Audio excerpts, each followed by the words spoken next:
मैं तुहाडा दोस्त मुहम्मद अली खिजर। ख्याल टीवी वैसे इन्फॉर्मेशन का चैनल है तो कदी कदी मैं व्लॉग वीडियो इस अपलोड करी दी। एक व्लॉग वीडियो के नाल तुहाडी खिदमत हाज़र हाँ। जनाब मोलनवाल के बिल्कुल नज़दीक तरीन दरियाए रावी के किनारे में मौजूद हाँ।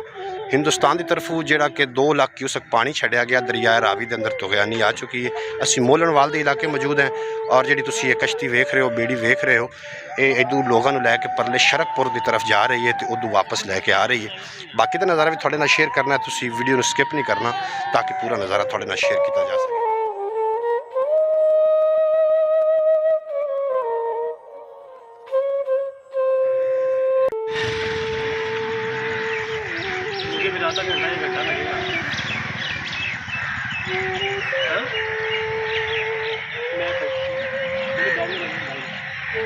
मुअज़्ज़ज़ नाज़रीन, एक मेरे को दोस्त ने जोड़े कि अतर सिंह बार्डर के बिल्कुल करीब तरीन तो रावी दरिया वेखण वास्ते आए ने और उन्होंने गलबात का सिलसिला जोड़ने उन्होंने को पुछने कि दरिया रावी की गुजरगाह उतों कोई नहीं है। अस्सलाम वालेकुम भाई।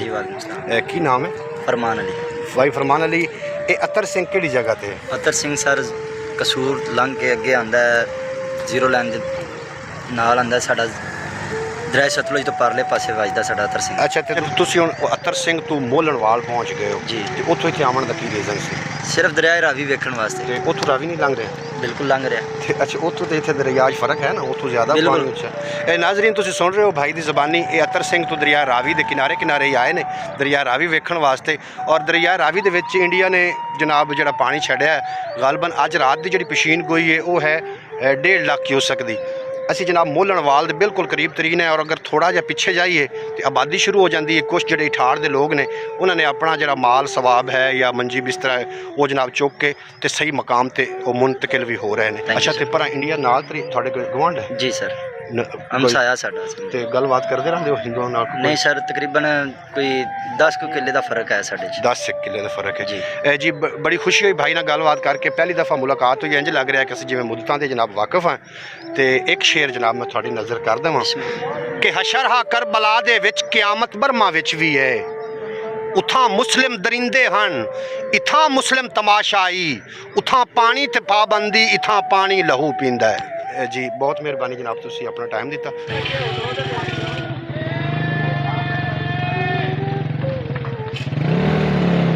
तीनों हज़रात मेरे नाल इत्थों के बशिंदे कुछ ने, उन्होंने गलबात करते हैं कि ये दरिया जोड़ा है ये पहली बारी इस तरीके तुगयानी के अंदर आई है या पहले भी दरिया रावी इस जगह तो जनाब चढ़िया है। अस्सलाम वालेकुम। इत्थों भी तुसीं हो रहे ये जो दरिया रावी है इतों मोलनवाल के नज़दीक पहले भी कभी चढ़िया है?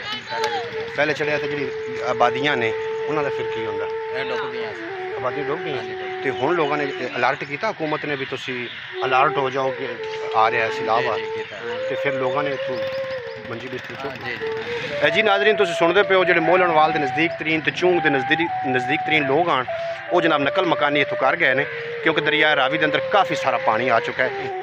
इस तो पहले दरिया चनाब ते जनाब बलोचिस्तान के अंदर पानिया ने जी तबाही मचाई है, यदा जनाब असी हुकूमत नूं मुजरमाना रैयत तो दे सकते हैं लेकिन यदी जिम्मेदार हुकूमत ही है क्योंकि उन्होंने पानिया की जी गुजरगावां ने उन्होंने वेच के खा गए, इतन तिकर के गंदी अशराफिया गंदे नाले तिकर वेच के खा गई। बहरहाल जी दरिया रावी विच काफ़ी सारा पानी है और इस बेड़ी नूं वेख के इस कश्ती नूं वेख के 2-4 मैनूं शेर भी याद आ रहे हैं, थोड़ी समाता की नज़र कर रहे हैं।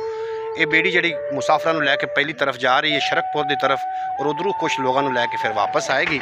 एक रुख उन्होंने पै गया थल्यों पानी, उहदियां निकल गई जड़ां, वो भी दरिया रावी दे विच रुख डुबन लग पिया, बेड़ी तरदी जाती। जो रुख ने वेख्या कि बेड़ी तो मेरी जात एक है भी ये भी लक्कड़ तो मैं भी लक्कड़, मैं डुबया जाना तरदी जाती आ, फिर मामला की है उदों रुख ने बेड़ी ते सवाल कर दिता।